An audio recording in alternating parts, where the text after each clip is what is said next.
Welcome to the eStories, a series where we dive into the greatest players, biggest moments, and untold stories in football history. While you enjoy today's gameplay, we'll take a journey through the careers that shaped the beautiful game. Some became legends, others fell short of their potential, but every story changed football forever. In today's episode, we're talking about one of the most talented midfielders football has ever seen, Paul Pogba. From a teenage prodigy in France to becoming the world's most expensive footballer and a World Cup champion, his career was filled with extraordinary talent, unforgettable moments, and heartbreaking setbacks. Paul Pogba's story didn't begin in a packed stadium or under the bright lights of professional football. It began in a quiet suburb just outside Paris. Paul Pogba was born on March 15, 1993, in Lagny-sur-Marne, France, to parents who had emigrated from Guinea in search of a better life. Growing up wasn't luxurious. His family wasn't rich, but they always had enough, and more importantly, they had each other. Football wasn't just a hobby in the Pogba household, it was part of everyday life. Paul was the youngest of three brothers. His older twin brothers, Matthias and Florentin, were both talented footballers themselves. Being the youngest meant one thing. If Paul wanted to join in, he had to earn it. Every game in the backyard, every kickabout in the local park, every match on the streets became another opportunity to prove himself. Playing against bigger and stronger opponents forced him to mature much quicker than most kids his age. It didn't take long for people to realize that Paul wasn't ordinary. Standing taller than most children his age, he possessed something incredibly rare. He had the physical presence of a defender, but the technical ability of a playmaker. While other kids focused on scoring goals, Paul loved controlling the game. He wanted the ball all the time. He wanted to dictate the tempo. And most importantly, he played with confidence. Even at a young age, he never seemed afraid. He would try tricks that coaches usually told young players not to attempt. Long passes, back heels, outside of the foot crosses. It wasn't showing off to him. It was simply how he saw football. At just 6 years old, Pogba joined US Roissy-en-Brie, a small local club where his journey officially began. Coaches immediately noticed his combination of athleticism and elegance. Children his age weren't supposed to move like that. He was taller, stronger, faster, but somehow also more graceful. After several impressive years, he moved to US Torcy, one of the most respected youth academies in the Paris region. This was the first real step toward professional football. At Torcy, the level was much higher. The competition became tougher, expectations increased, and scouts started attending matches regularly. But instead of feeling pressure, Paul seemed to enjoy the bigger stage. Week after week, he dominated games. His passing range was exceptional. His first touch looked effortless. And despite playing in midfield, he constantly influenced every area of the pitch. People around French football started talking about him, not as a promising youngster, but as one of the brightest talents the country had produced in years. Soon, staying at Torcy was no longer enough. One of France's biggest academies came calling, Le Havre, and that was where everything truly began. By the time Paul Pogba arrived at Le Havre in 2007, he was only 14 years old. But despite his age, it was already clear that he wasn't just another talented teenager. He was different. Le Havre had built a reputation as one of France's finest academies. Over the years, it had developed players like Dimitri Payet, Benjamin Mendy, Lassana Diarra, and Steve Mandanda. It was the kind of place where raw talent became professional footballers. Pogba fit in immediately. His coaches quickly realized they had someone special.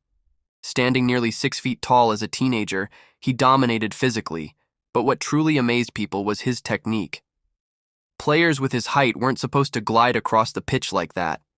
They weren't supposed to have that first touch, that vision, or that confidence under pressure. Every training session seemed too easy for him. Every weekend he looked like the best player on the field. Soon, word began to spread. Scouts from across Europe started showing up just to watch one teenager. Manchester United, Arsenal, Chelsea, Liverpool. Almost every top English club knew exactly who Paul Pogba was. For Le Havre, keeping him had become almost impossible. But they believed they had a plan. The club expected Pogba to continue his development before eventually signing his first professional contract. They had invested years into him and believed his future belonged in Le Havre. Then everything changed. In the summer of 2009, rumors started circulating that Manchester United had reached an agreement with the young French midfielder. Le Havre were furious. The club publicly accused Manchester United of illegally approaching Pogba and offering financial incentives to convince both him and his family to leave France. The accusations quickly became one of the biggest stories in youth football. Le Havre even threatened legal action. Manchester United denied any wrongdoing. According to the English club, Pogba's family had simply decided that Manchester offered the best pathway for his development. Eventually, FIFA investigated the situation. No punishment was handed to Manchester United. The transfer was allowed to stand. At just 16 years old, Paul Pogba packed his bags, left France behind, and moved to England. It was the biggest decision of his young life. A new country, a new language, a new culture, and perhaps the biggest football club in the world. For most teenagers, it would have been overwhelming. For Paul Pogba, it was only the beginning, because waiting for him at Carrington was a manager who had already built countless legends. His name was Sir Alex Ferguson, and neither of them knew it yet. But their relationship would shape one of the most controversial decisions of Pogba's entire career. Joining Manchester United at just 16 years old wasn't like joining any other football club. It meant entering one of the most demanding academies in the world. Every day, Paul Pogba walked through the halls of Carrington, knowing that some of football's greatest players had started exactly where he was standing. Ryan Giggs, David Beckham, Paul Scholes. The standards weren't high. They were almost impossible to reach. Fortunately for Pogba, he wasn't short on confidence. From his very first training sessions, teammates noticed something different about him. He wasn't intimidated by older players. He wanted the ball constantly. He wasn't afraid to attempt difficult passes or beat players with skill. Even as a teenager, he played with the confidence of someone who believed he belonged at the highest level. Manchester United's academy manager, Paul McGuinness, quickly became one of Pogba's biggest supporters. He described Paul as a complete midfielder, someone who could defend, attack, score goals, create chances, and dominate matches physically.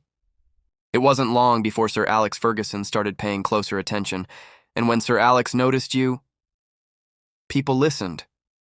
Ferguson had built championship-winning teams around legendary midfielders like Roy Keane, Paul Scholes, Michael Carrick, and Darren Fletcher. He knew exactly what greatness looked like. He believed Pogba had the potential to become the next great Manchester United midfielder. But potential wasn't enough. Breaking into Ferguson's first team was one of the hardest challenges in world football. United were still competing for Premier League titles every single season. The midfield was filled with experienced internationals. Scholes had returned from retirement. Michael Carrick remained one of the most reliable midfielders in England. Ryan Giggs had even started playing in central midfield later in his career. For an 18-year-old, minutes were incredibly difficult to earn. Still, Pogba remained patient. He dominated reserve football. His performances for Manchester United's youth teams became impossible to ignore. He won the FA Youth Cup alongside players like Jesse Lingard and Ravel Morrison, a squad many believed could become the future of Manchester United. Then, in September 2011, the moment finally arrived. Paul Pogba made his first team debut in the League Cup against Leeds United. It wasn't a spectacular debut, but it didn't need to be. He had finally crossed the line from academy prospect to Manchester United first-team player. Over the following months, Ferguson slowly introduced him to senior football, short appearances, cup competitions, training alongside world-class players every single day. Everything seemed to be going according to plan, or at least, that's what everyone thought. Because behind the scenes, another story was unfolding. Pogba believed he was ready for much more. His agent, Mino Raiola, believed exactly the same. Meanwhile, Ferguson felt the young midfielder still needed patience. Neither side was willing to compromise, and what started as a disagreement over playing time would soon become one of the biggest transfer mistakes in Manchester United's modern history. By the end of the 2011-12 season, Paul Pogba believed he was ready.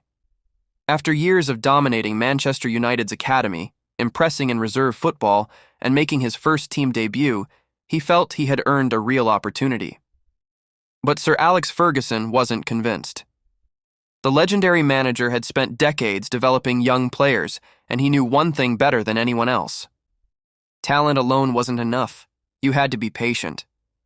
Unfortunately for Pogba, patience was running out. Throughout the season, opportunities remained limited.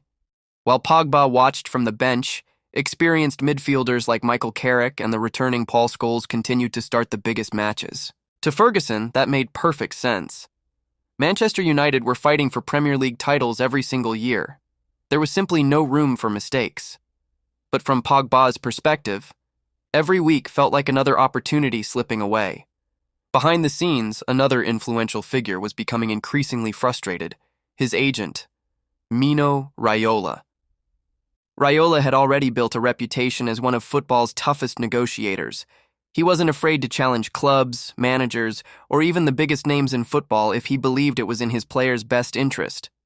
And he believed Paul Pogba deserved far more than Manchester United were offering. Contract negotiations quickly became complicated. United wanted Pogba to stay. Pogba wanted guarantees. Raiola wanted respect. None of them were willing to back down. Then came the moment that changed everything. In April 2012, during one of Manchester United's most important matches of the season against Blackburn Rovers, Pogba expected to finally be given his chance. Instead, Sir Alex selected Raphael, a right-back, to play in central midfield. For Pogba, it was devastating. If the manager trusted a defender ahead of him, what did that say about his future? Years later, Ferguson admitted that this was one of the moments that convinced Pogba to leave. Although Ferguson never doubted Paul's talent, he also made it clear that he refused to let any player or any agent become bigger than Manchester United. In his autobiography, Ferguson didn't hide his feelings about Mino Raiola. He famously described him as one of the agents he trusted the least, believing Raiola had too much influence over Pogba's decisions. Whether that was entirely true or not, the relationship between player and club had reached its breaking point. Then, in the summer of 2012, football was shocked. Paul Pogba left Manchester United. Not for $50 million, not for $20 million, not even for $10 million. He left for free. One of the brightest young talents in Europe walked away from the biggest club in England without Manchester United receiving a single euro in transfer fees. At the time, many people questioned his decision. Why would a teenager leave Sir Alex Ferguson? Why choose Italy instead of staying at Old Trafford? To many, it looked like a huge mistake. But Paul Pogba wasn't chasing comfort. He was chasing opportunity and waiting for him in Turin. Was a team filled with legends: Andrea Pirlo, Gianluigi Buffon, Arturo Vidal, Claudio Marchisio, and a manager who would soon unlock his incredible potential: Antonio Conte. Little did the football world know, Paul Pogba was about to prove every single one of his doubters wrong. When Paul Pogba arrived in Turin during the summer of 2012, very few people expected him to make an immediate impact. After all, he was just 19 years old. He had barely played senior football, and he was joining one of Europe's strongest midfields. Juventus weren't rebuilding, they were already champions.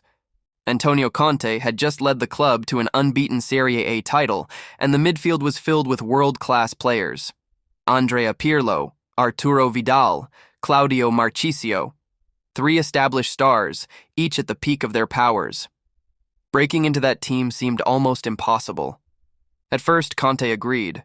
Pogba mostly started on the bench, learning from the experienced players around him. But training sessions quickly changed the manager's opinion. Every day, Pogba demanded more. His confidence never disappeared. He wasn't intimidated by Pirlo. He wasn't afraid of Vidal. He simply wanted to compete with them. Conte later admitted that Pogba's physical ability was unlike anything he had seen from a midfielder of that age.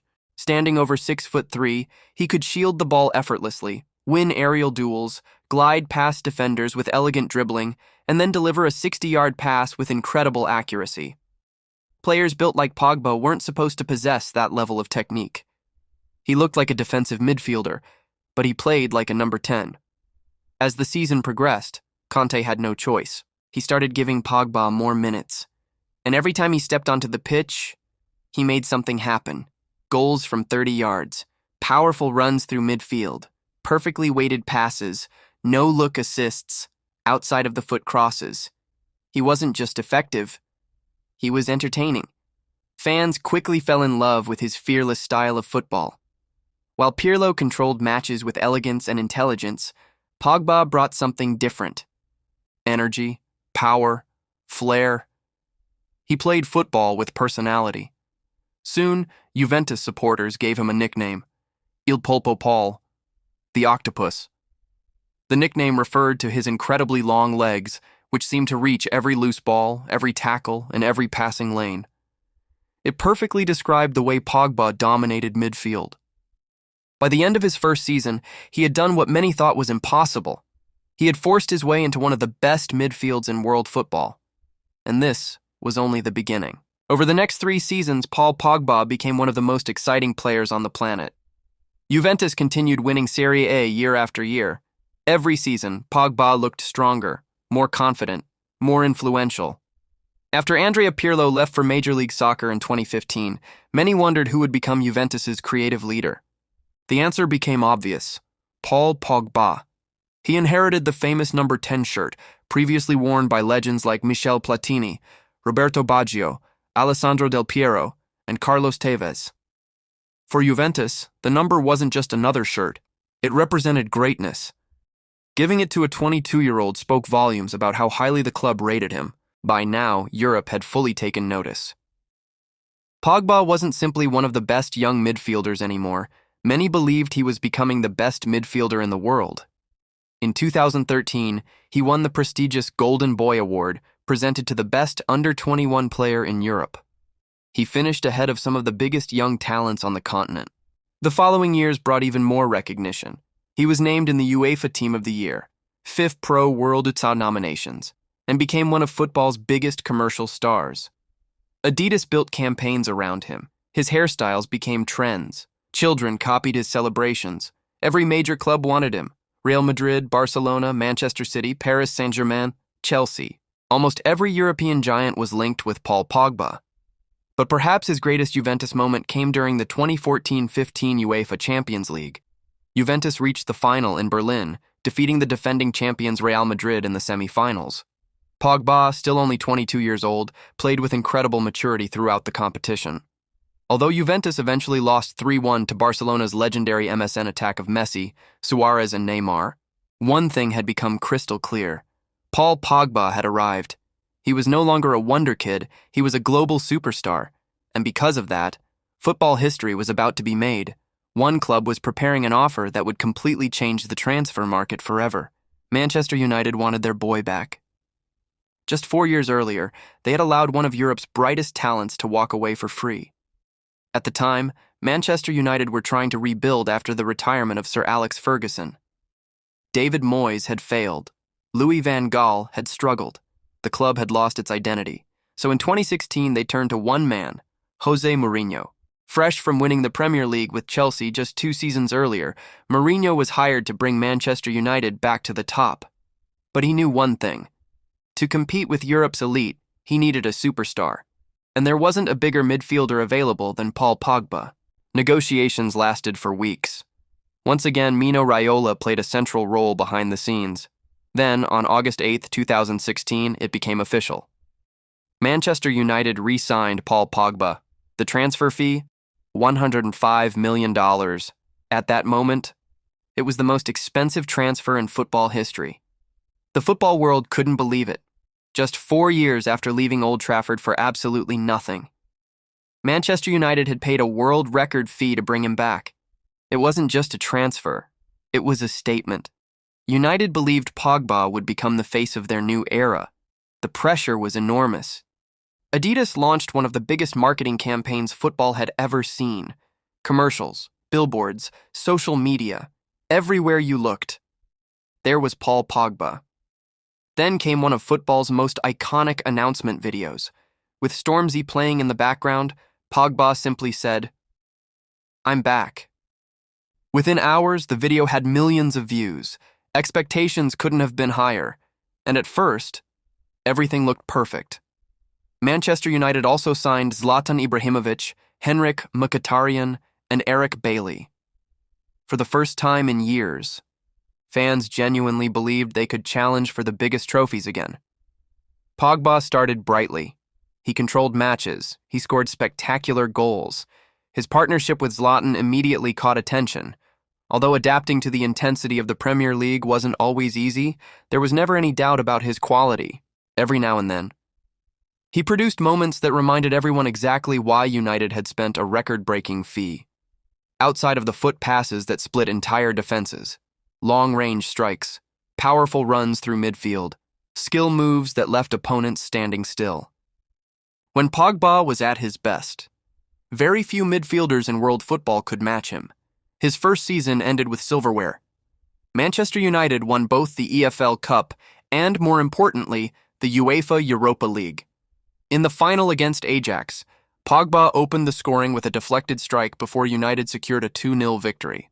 It wasn't the Champions League, but winning the Europa League meant Manchester United were finally back among Europe's elite.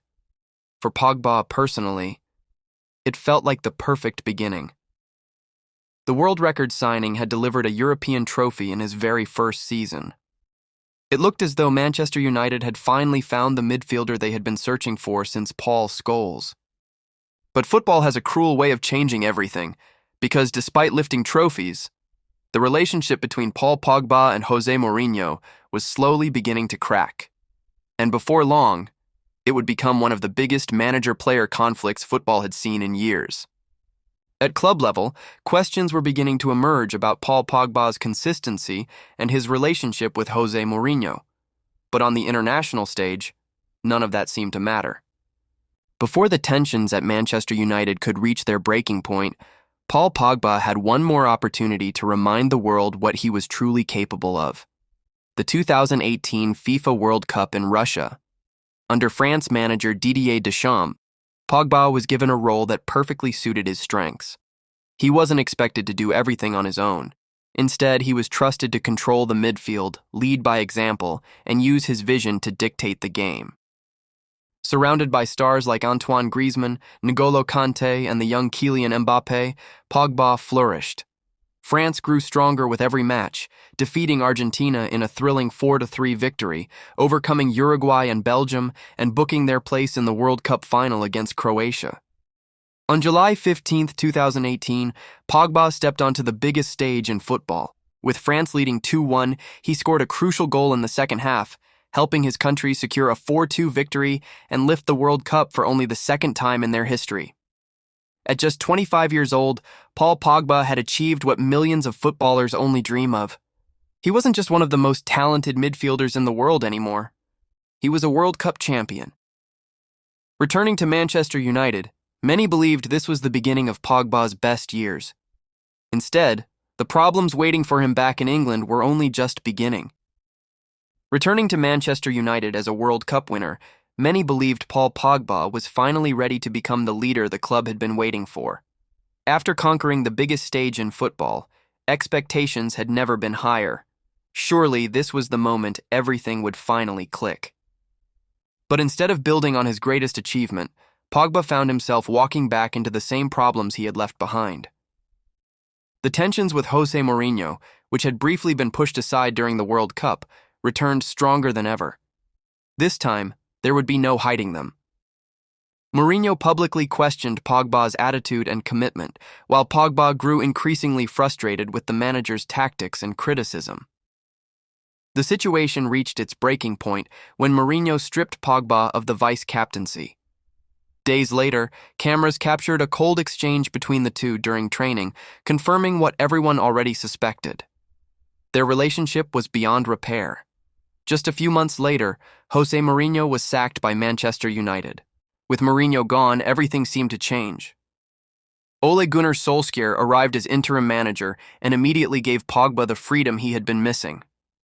Playing in a more attacking role, Pogba looked like one of the best midfielders in Europe once again. Goals, assists, confidence, it all came back. Manchester United went on an incredible run of form, and for a moment, it looked like Pogba had finally rediscovered the player the club had spent a world record fee on. But once again, the momentum didn't last. Injuries began to interrupt his seasons, United struggled for consistency, and questions about Pogba's future never seemed to disappear. Despite flashes of brilliance, he was never able to consistently reach the heights many believed he was capable of. In the summer of 2022, 6 years after returning for a record-breaking transfer fee, Paul Pogba left Manchester United as a free agent. His destination was familiar: Juventus. It felt like the perfect opportunity to start over. Instead, it would become the darkest chapter of his career. Returning to Juventus felt like football coming full circle. This was the club where Paul Pogba had become a global superstar. The place where he had won trophies, played the best football of his career, and established himself as one of the world's most gifted midfielders.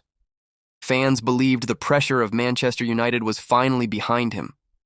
Back in Turin, surrounded by familiar faces, many expected Pogba to rediscover the player who had once dominated Serie A. But before the season had even properly begun, disaster struck. During Juventus's preseason tour in the United States, Pogba suffered a serious knee injury. The timing couldn't have been worse. He spent months on the sidelines and was eventually forced to watch the 2022 World Cup from home as France reached another final without him. While his body was breaking down, his personal life was falling apart as well.